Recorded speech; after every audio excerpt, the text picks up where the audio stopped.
রাত 2 হয়ে মনে করতে পারে সব জমে গেছে, সব রক্ত রক্ত হয়ে গেছে। ওই যে সব জমা।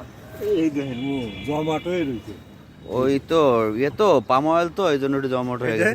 এই জায়গা দিয়ে কিন্তু মাল বেরোয় যাবে, ও রস বেরোয় যাবে, ও মেলা মেলা অবস্থা খারাপ হয়।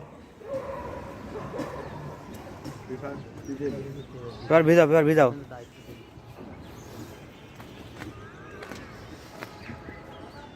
এ রানী